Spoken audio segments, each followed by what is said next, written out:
Sabrina Atienza. Did I say that right? Yes, you did. Woohoo! All the way from San Francisco, founder and CEO of Qurious.io. What the heck is real-time voice, artificial intelligence to drive sales? You know, some people say salespeople have no intelligence, so maybe this artificial intelligence is good for us, right? Yeah. So but you wouldn't say that about us, right? Don't insult the sales whisperer on his own podcast. So we're helping sales professionals be more successful with AI. Very nice. So what is this all about? Artificial intelligence, real-time voice. Now, before we turned on record, you told me something kind of cool. You're gonna put your money where your mouth is and actually demo this live on a live sales call. Is that true?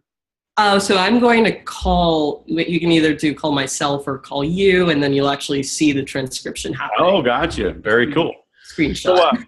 So give us some history. It's I have not met many women in IT or technology and founders. So how did you get started? And is it you against the world, or do you feel like you got good support up there in Silicon Valley?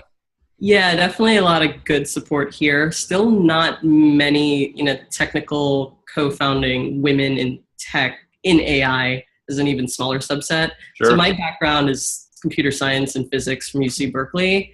And really my first experience in sales was well before that technical training. So I used to canvas door to door, asking for money to save the environment. Yeah, so that was my high school gig, and that was really my first foray into sales, where I memorized the script and nice. Really knocked on doors for like 6 hours a day asking for people to donate. So did it work?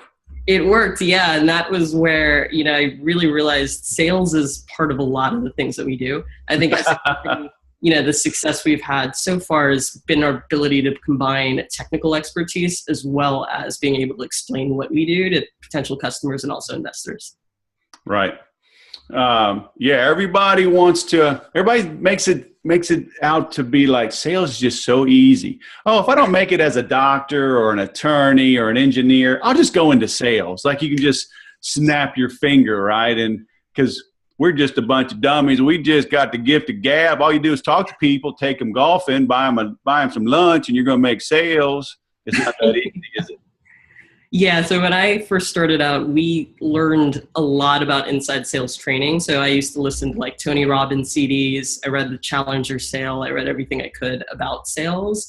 And the thing that stood out to me and to my co-founder, George, is it's really hard to take all of that theory from books and sales literature. Even if it sounds really great, it's hard to take all of that and actually use it on a live call. So the more we explored the space, and also with AI being more accessible in parallel, we realized that there are ways to use AI today to actually help a sales professional during the live interaction, not just before the call, not just after the call when it's too late, what we call postmortem, but actually during the live interaction, making sure they're asking good questions, making sure they're disqualifying, making sure they're running discovery properly, setting up the call and agenda properly, handling objections, asking for the close, whether it's closing time or closing money. Okay, so this is me. This is me leaning up and giving you a virtual hug. This is me happy. Oh man, agenda, script. Yeah, I tell people, I've been in sales full time since '97. I've owned the Sales Whisperer since 2006, and I will adjust how I engage with a prospect based on what I hear when they answer the phone, right? I can tell, is it a noisy environment? Am I on speaker? Are you standing at the airport gate? Now boarding United, where we will beat the crap out of you if we're out of seats, right? I mean, so I can tell, like, how do you answer? Do you answer, hi, this is Sabrina? Or do you answer, Sabrina, or hello? I mean, based on the tonality and how you say your name and the background, I will shift on the fly how I engage. But I've done this for 22 years. Yep. It's just like I've been telling people I've been doing Brazilian jiu-jitsu for like 2.5 months now. Oh. And I just all day long get beat up. Right. And the professor, he's a black belt. He's done this for 30 years, 29 years. He's a lot smaller than me. He's 70 pounds smaller than me. Wow. And destroys me. Wow. Right? Because he knows the move, just like me on the phone. He knows the moment I move a certain way, he has 3 different ways to beat me from that one move immediately. And then he has 10 more ways to beat me on my second move. Yep. But he's done it for so long. And it's not just snap your fingers and you're good at something, right? You got to go through the pain. And so I appreciate you saying, you read a lot, and it's like, there is a lot of theory on agenda, empathy, right?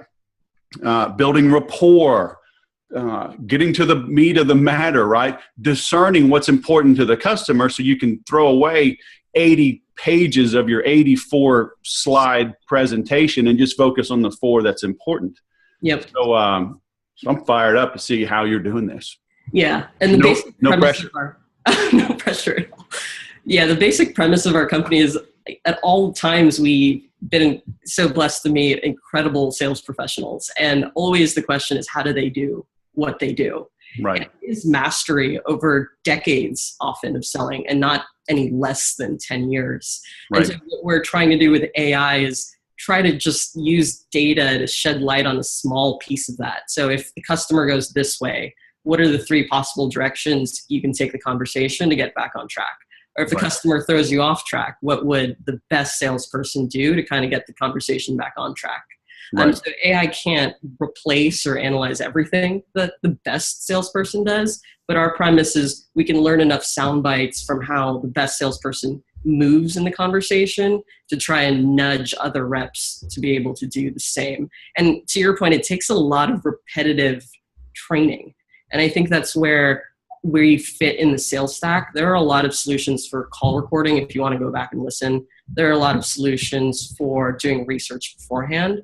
But in terms of real-time training, making sure you're using the best proven practices on every call in real time, that's what we felt was always missing in the market. So how do you take all of this great theory from books out there, spin selling, challenger sale, whatever paradigm or methodology, and how do you actually make sure you follow that on the call and then iteratively improve as you figure out what's working and what's not working so well?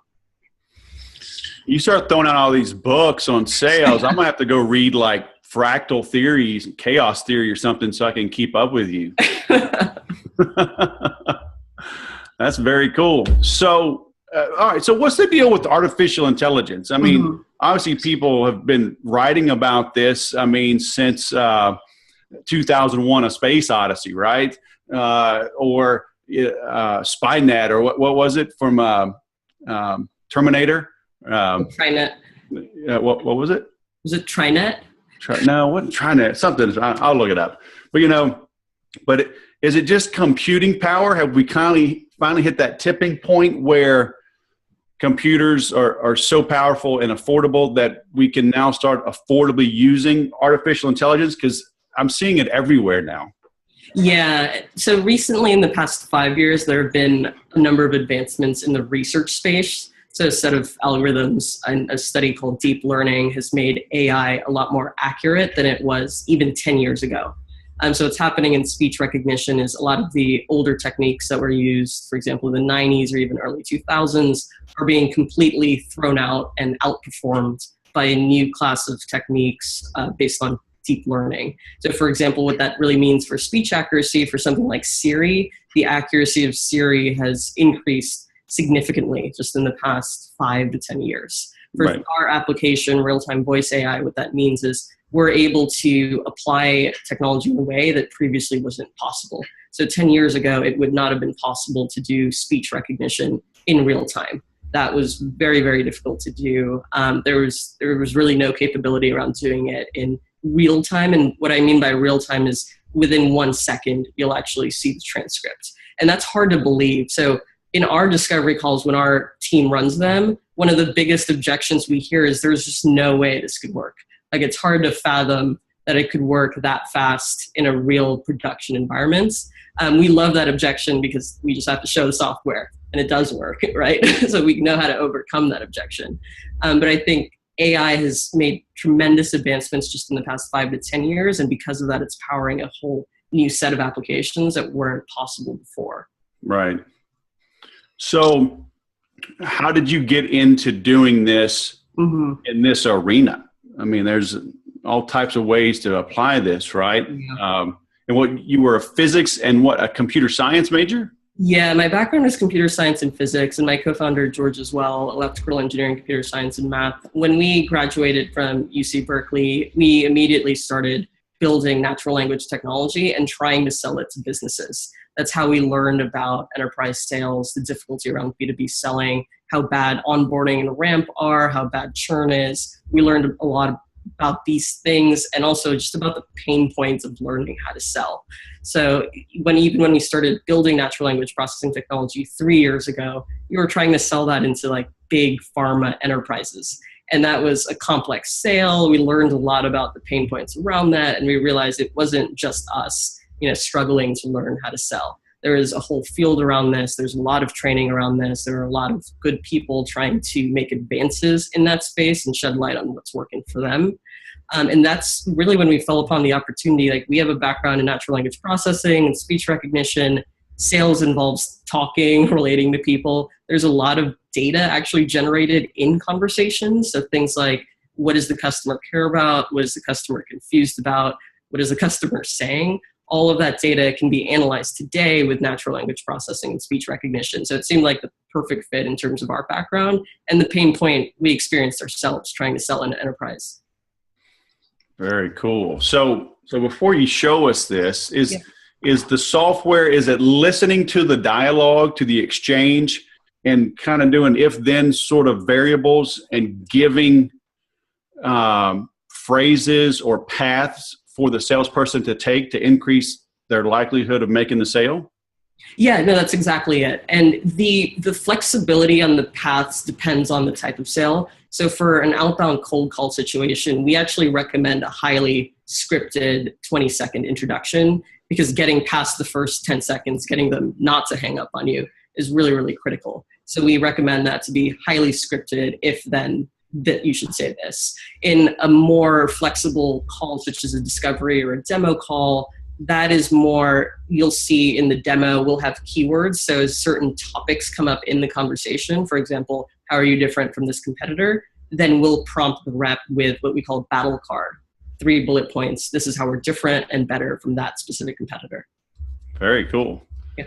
And I imagine it's got to take a little bit of time for the salesperson to get used to this, right? Because I imagine, like, I was in the Air Force and see these guys like flying F-16s, they got the heads-up display, and I mean, it just seemed totally confusing to me, right? But these guys get used to it, and they got dials and switches and knobs, but they would just get used to it and see the opt-ins. But like speaking of Alien or Terminator, right? It's like that heads-up display where he had all those options, and I won't say the actual option when he was yelling at the guy through the door, but it was yes, no, maybe, Yes, no, maybe. Take a hike, Mr. Person, shall we say. So it's got to take a little bit of expertise, right, or practice to be able to go with the flow as these battle card options are being presented, right? Yeah, and so one of the design challenges around that is how much information can we show a person before it becomes cognitive overload. So in our initial versions of this, we would show multiple battle cards at a time, because we figured if the customer says this, here are 3 possible paths you could take it. So if it's positive response, negative response, or neutral, here, just choose based on the color. And that was already cognitive overload, like having 3 different choices, 3 different colors, 3 blocks of text. So what we did in the product is we simplified it where we only show 1 battle card at a time. And in the back end, I'll show you how this works, is we rank what we believe is the most relevant, useful suggestion at that particular moment in the conversation. So it's not like, here are 10 pieces of content, choose what you think works the best. Through our AI learning, we choose just 1 card, 1 suggestion, 1 result to show you. And we hope that it's actually useful in that context. Well, I saw an interview you did where you said like UCLA grads could only handle 1, but Berkeley grads could handle like 10 battle cards. Did you really say that? I need to get a link to that after the call. I'm just saying. Now, I mean, I know like my West Point and Annapolis, friends, they probably only show them half a card, but Air Force, we can get 20 cards. I'm just saying. I mean, just so for the record, throwing down the gauntlet. All right. So should we take a look at this, or how do you want to show us this? Yeah, absolutely. So I'll walk through the three main modules of the product. So at a high level, how we position this is three different modules that are complementary. The first is our AI listens to the best reps on your team and pulls out the sound bites of what that person is saying. Okay. An A player relative to the rest of your team, A, B, and C players. How does that A player open the conversation? How do they ask high impact sales questions? How do they qualify? What is the sequence of that questioning? When certain objections come up, do they address them, or do they probe to find the real underlying objection? Are they trial closing throughout a demo situation? These are all sound bites we extract from the A player, and we turn those sound bites into battle cards. So when I say battle cards, it directly means what is the A player actually saying and doing in their calls to outperform the rest. So that's module number one. Those battle cards then become the source of information for the real-time answers. So if a certain question comes up or a certain objection comes up, this is the soundbite that the A player on your team would use to answer that question or objection.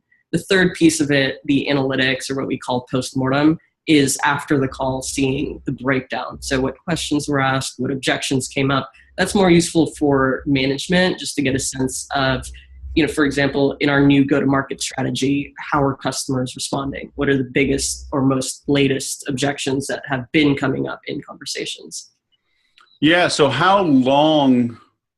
first of all, how many calls do you need to analyze?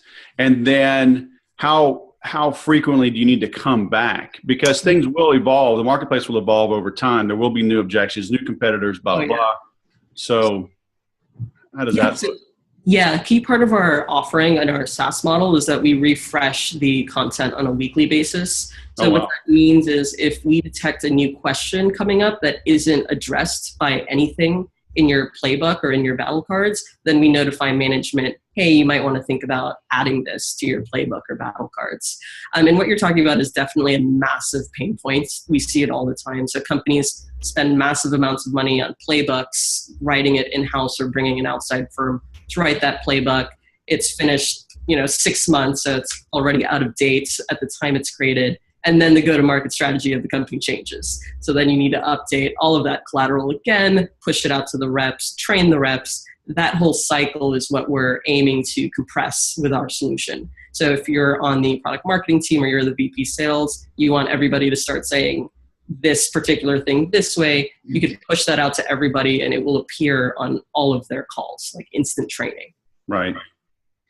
So do the B and C players get their little feelings hurt that they weren't picked to be analyzed? Yeah, that's a great question. So when we initially designed it, we did put a lot of emphasis on the A player. Today, we use the A player sound bites just to bootstrap the initial playbook. And then what happens is everybody has the ability to create content cards and personalize content in their own voice. So the way I explain something just might sound awkward if I use the exact same words that somebody else used. So I want to take the same concepts, but personalize it in my own voice.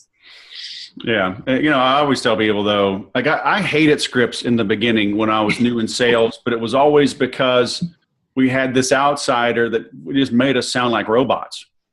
Right. But I'm a big fan of scripts now, and I help people create them, but I help them create them in their own voice. Yep. But you can't wing it. Right? People think, I'm just going to show up and just feel it out. It's like, no way, man. It's you gotta by having a script, by knowing how you're going to open, and knowing the 2 or 3 most likely ways they're going to respond, actually makes you more confident, and it makes you more in tune, right, to the conversation. It helps you're more relaxed, so you can pick up the subtleties of what the prospect is saying, and it helps everybody. You're going to get to an answer faster. Yep. The answer is no. I'd rather hear no in 5 minutes of a conversation than 5 weeks later or 5 months later, because I didn't pick up on a little thing you were hinting at, but I was too caught up, too nervous, too tense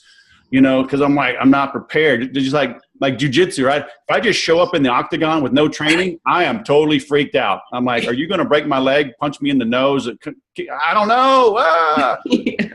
But if I'm trained, right, I'm like, okay, I've watched game film. I know you got a good strong jab. I'm gonna defend my jab, and I'm gonna go be more relaxed. That's a script.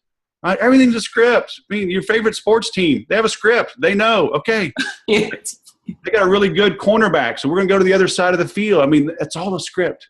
Yeah. So I'm glad you're really focusing on this and helping people understand the importance and how to leverage it to not be a robot, but to actually sell fast. Yeah, and to your point, it's how to leverage it, because oftentimes when we go into companies, we'll see that a script is kind of shoved top down. Right. And you feel like, I don't want to use this. This is stupid. I know better. And that's not the effect even management intended to happen. Because management, they will have scripts because they're trying to help, but sometimes the way it's delivered, you can get a lot of pushback and resistance in using it. So let me dive into the product here. So our website should be pulled up. Let me just switch tabs. So now you should be seeing a screen that says My Decks. Right. Okay, cool. So I'm just going to scroll down to our outbound deck here and go into it. This screen is for a particular company. You would have all of your decks in here. For our company, since we do a lot of demos, we create a sample deck for every customer so they can see what their content would actually look like in our platform.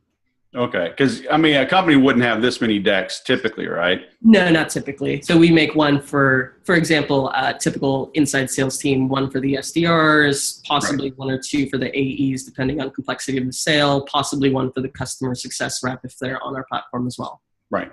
Cool. Okay, cool. So here I'm just diving into one of our playbooks. So here it took me to a number of cards that are in our playbook. So for example, the introduction card is what pops up first.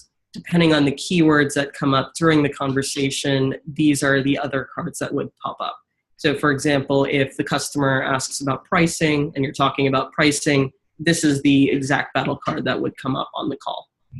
This is, in terms of number of cards, this is a fairly simple deck. So it's really meant for a short and sweet cold call situation.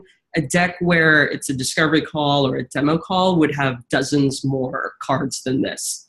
So, yeah. Yeah, and I got to imagine it's tough to create a 3-dimensional visualization in 2D, huh? Mm-hmm. Because you got all these variables that could take them all these different paths. But I guess these will show up basically like a heads-up display that'll start popping up to give them paths to follow.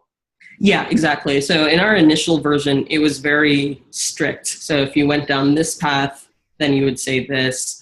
And what we've sort of found is that's great for certain situations. And then there are other situations where the conversation is very free-flowing, which is good. But as certain topics, questions, or objections or competitors come up, you do want some really helpful content there. So in terms of product, we try to balance it between the strict situations, like knowing if, then, do this, and also the free-flowing situations where a certain topic comes up and you need to be able to answer that topic. Right. Okay, cool. So here I'm going to add an existing card to this deck. So here I'm going to add existing cards. You might have a lot of different cards within your company. Here, so that's just basically in the library of company's decks. Okay. Exactly. So typically the sales ops team will have built out a couple of decks already because we've created content from the A player, but this is where the rep can really go in and personalize their decks for themselves. So if I want to add this to my deck, ABC competitor, I can, and then go back to cards in my deck. And then if I want to create a new card, I also can. So they can manually type out a card, but your software will also create it based on analyses of existing salespeople and their calls. Yes, exactly. Okay. I think I just logged out just from the time limit that we have here. So I'm just going to log in really quick. Okay. So here, I was just making a card. So I'm going to make this card and I'm going to actually show that we're making it right now. And then it's going to pop up on the screen during the call. So here, it's a full text editor as well. So in addition to bullet points, formatting, you can create the cards in whatever format makes the most sense for these cards. So here, if I do CRM Sushi, that means when these keywords come up in a conversation, the cards will appear, or sales whisperer. And it says triggered by you. So that means you, the salesperson, not me, the prospect. Yeah, so for our default implementation, it's just the rep speaking that we're analyzing. And now we're working on an integration, which will actually enable us to respond to what the customer is saying. So that's sort of our next phase on our roadmap, which is exciting. Okay, cool. So here I added the card here. And then I'll add the existing card, ABC competitor. So if I go back to my deck, these are all the cards in my deck. Again, for a cold call situation. Thank you, Wes, and also the card we added. If I can also pin a card. So if I always want something to be one click away, for example, I get asked a lot, what is the breakdown of the platform? You can pin it, so it's always one click away from your screen. Now, when you say one click, what does that mean? So instead of it being triggered by voice, you can always just one click to access it. So like an easy way to access it live during a call. Oh, I guess it'll make sense, when we see the actual, because I'm just trying to envision what they're seeing. So is there kind of like a task or to-do menu sort of on the side and where I can click that and see it? Yeah, exactly. So on the side, there will be sort of a pin section where the cards that come up the most often that you want one-click access to, you can directly from there. Where's You're gonna put me out of business. See, I got my sales training flashcards. I got all the objections. You got to flip through though, and beginner's luck, right? Or ignorance is bliss, or the rule of at least three. You're gonna put me out of business. I hope you have a good affiliate program. I got 7 kids that need to eat. Okay, so you gotta help me here. Yeah, flashcards are interesting. I was on a demo recently where someone described this as like, oh, flashcards for the reps. And that totally makes sense as a description. We call them battle cards as well because it has that like competitive edge element to it. But yeah, they're essentially also just flashcards, like here's what to say. Man, so but it's dynamic. That's awesome. Yeah. Okay, cool. So let me actually get to that real-time part. Oh, so my session expired. So here I'm logging into Outreach, which is our dialer platform. The reason why I show this is because we sit on top of dialer platforms or web conferencing platforms. So here, I'm just logging into Outreach, where I'm going to make a call through Outreach, and you're going to see our product. So here, I'm going to call my cell phone. You're going to see our playbook pop up on the right-hand side and then the transcription at the bottom. And then I'm going to let my cell phone go to voicemail so we can. So Outreach is basically the soft switch, the VoIP platform? Yeah. So Outreach is one of the platforms we integrate with. We sit on top of any soft phone platform or any dialer platform or any web conferencing platform if you do a lot of demos over screen share. Okay, and so you're going to be what, like a sidebar, like a Salesforce.com sidebar and Outlook or something like that? Yeah, so we actually sit in the web. So this is our product right here. Cool. So what it does is it detects when a call starts on your computer and then automatically pops up our playbook. Nice. The reason we designed it that way is because in a previous version where we had reps go to a different URL, nobody would actually go or click on it. Whereas here, we just detect when the sales call starts. And so we're in your face immediately. Nice. Yep. Okay, cool. So let me do the sample call here. Actually, let me refresh this just so we have the new cards as well. So I'm just going to refresh the screen so we get the new cards that I just created. Now, if somebody had like Salesforce.com or something, their CRM, and they're dialing from within that, it still works the same? Okay. So it sits really on top of any platform. Right. So, for example, we have customers that use Salesforce plus a native dialer within Salesforce, right? Or they're just looking at their Salesforce opportunity, while they're in the conversation. In which case, they're going to. Okay, cool. So here, calling my cell phone, you see our keywords pop up on the right-hand side. I'm going to let it go to voicemail really quick, so you're going to hear the voicemail prompt. Forwarded to an automated voice messaging system. 51055590179 is not available. Oh, so that's it, listening down there, huh? Yeah. When you So I'm just letting it do the you may hang voicemail up prompt. or press 1 for more options. So yeah, down here at the bottom, you could see the actual transcription. I just let it go to voicemail, so you could see it's even transcribing voicemail prompts. And now, as I'm talking, it's actually transcribing what I'm saying. So now I'm going to demo like a cold call situation using the battle cards that we were just looking at. So over here on the right-hand side, these will actually change. So if I open a cold call saying, "Hi, my name is Sabrina from Qurious. Have I caught you at a bad time?" Wow. You might say, "Oh, no, I have a couple minutes now. Who are you again?" And I'd say, "Thank you for asking. Once again, my name is Sabrina with Qurious. The purpose of my call is I'm looking to schedule 10 to 15 minutes with you early next week to formally introduce myself and my company. Do you have 10 minutes on Monday, say 1 p.m.?" And then they'll be like, "Wait, who are you?" Who is this? And I would say, "Oh, yeah, my name is Sabrina, and I'm with a company called Qurious. Have you heard of Qurious?" Then here you start to get into the real meat. So again, this is a cold call. So you're really just trying to get past the first 10 seconds, and you do that by getting the customer to ask, "Wait, who are you? Like, what do you do?" So here I would help inside sales teams reduce onboarding of new reps from months to weeks and improve win rate. I'm not sure if we're a fit. Takeaway, are you still leading the inside sales team there? Here, again, in a cold call situation, you would probably want a couple really quick disqualifying questions to know if you're on the right track. Amen. Disqualify people. Your job is to disqualify, not qualify. So here, if you could see down here, transcribe what you said as well.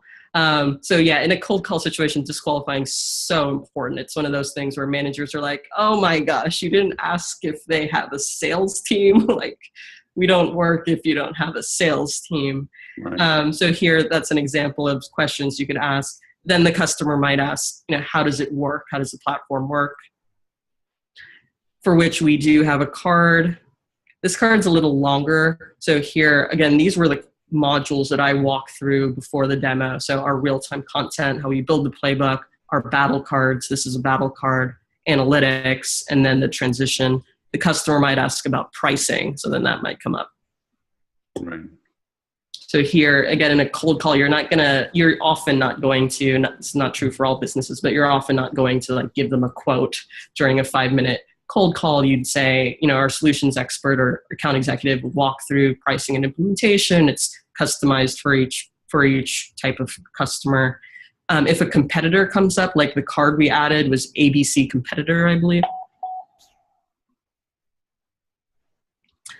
And then I think the card we created, I did the keyword CRM Sushi or Sales Whisperer. Right.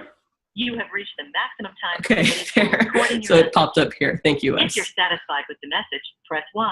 To listen to your message, press 2. You have reached the maximum time permitted for recording your message. If you're satisfied. Now you say, in a cold call, you wouldn't normally get a quote, but if you join the Make Every Sale course at makeeverysale.com, you just get the order. I'm just saying.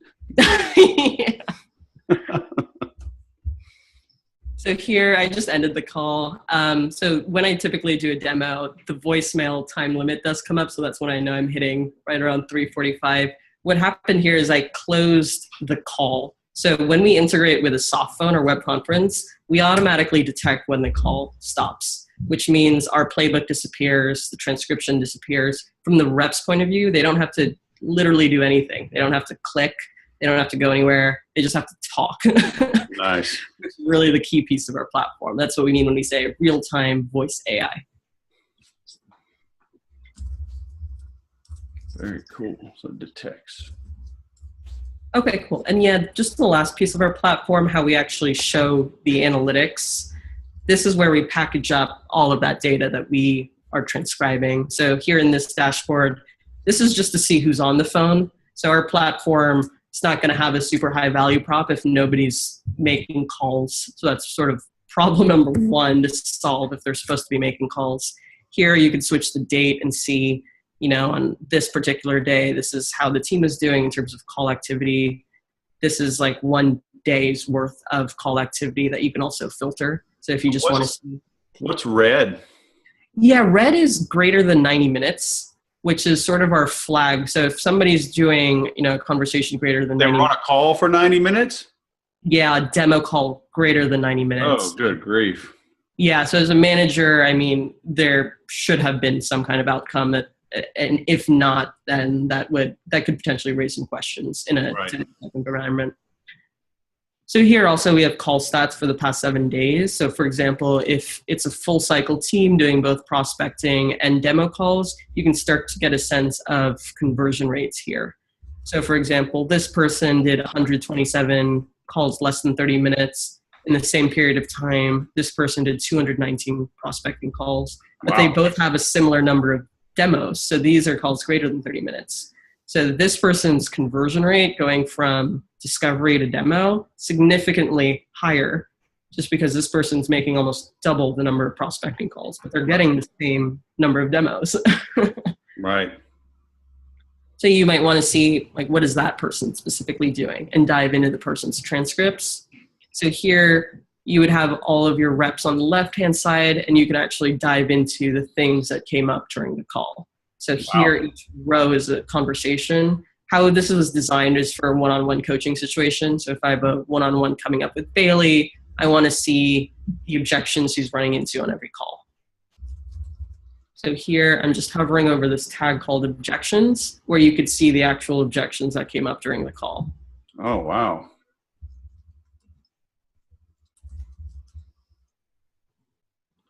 Yeah, and these are real objections. In addition to objections, did the rep ask questions? So here we're pulling out the questions the rep asked. Wow. The questions the customer asked. Did they trial close? Especially if it was like a 98-minute long conversation, you would hope that they're trial closing throughout. And only two trial closes in 98 minutes, huh? Yeah. Next step. So sometimes it's not a contracting, that's the closing ask, but it's some kind of next step, like a scheduled interaction. So did they secure some kind of next step? Yeah.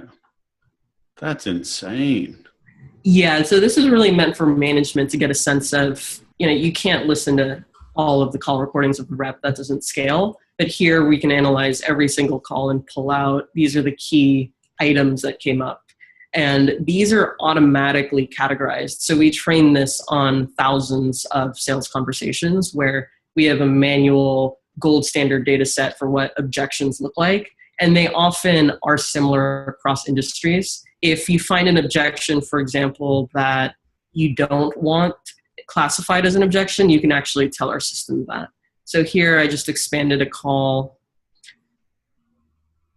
And if I go to, that's a little bit above my budget, you can actually see the full transcript. And you could thumbs down this particular category if our AI got it wrong, or if you feel like this isn't part of your sales process. Wow. Very cool. Yep. Yeah, I don't know if any UCLA grads could have made something like this. It's pretty slick. Stoking the fires. Yeah, so those are the 3 modules of our platform. Hope it was fun to see in action. So the first module, again, really the content. So where does that come from? Yeah. Often the player. And then showing in real time, the real-time training and feedback. And then the third piece for management, just to get a sense of, are people taking your feedback and coaching? Are they improving? What are we hearing from the market in terms of objections and questions that are coming up? Listening. Yep, got it. Very cool. So who's your ideal customer? Is it a larger enterprise? Is it a decent size, small, medium business? Yes. Sales teams as small as 5 reps. So typically there'd be a VP, maybe 1 manager for that team. And then 5 reps is really where we start to see a significant performance gap, where there's one person who's doing something better than everyone else. Sometimes that can be attributed to they have the best leads, they have the best territory, but in more cases that we've seen, it's due to very different types of conversations that they're having. So in a B or C player conversation, those tend to look very different in terms of the types of questions they're asking, how much they're getting a customer talking, how they're trial closing, how they're opening the conversation. So those are the pieces that we're able to help with. And we start to see that become a problem when you have a team 5 or greater. Right. Gotcha. And if somebody enters promo code Sushi, they get what, 3 years free with you? Or 5 years free? What was it? Oh. So we send them where? Qurious.io? Is that your? Yeah, Qurious.io. And then you could request a demo through that. One thing we like to do is if you have sample call recordings, we'll actually run them through our system so you can see what are some sound bites we pulled out, how those sound bites would appear to the reps in real time, and then also what the analytics would look like. So the last screen that you saw. All right. Very cool. Well, we will link to that as well. Awesome. And but you spell curious in a curious way, don't you? Yeah. And how'd you come up with that? Because the other curious was taken? So a long time ago, we did a hackathon project, which was a quantum circuit simulator. So because of quantum with a Q, we stuck the Q on curious. It is hard to spell, though. We have noticed that. Yeah. So, but it is. So it's Q. It's just so everybody knows. So it's QURIOUS.io. Yeah, that's it. Correct. All right. So we will link to that as well. All right, Sabrina, I'm all the way from San Francisco. Thanks for taking the time to dive in. This is very interesting. So congratulations. This is a big achievement. Oh, thanks so much, Wes. Appreciate that. Thanks for coming on the CRM Sushi podcast. It's been awesome. Okay, cool. Thanks. Have a great day.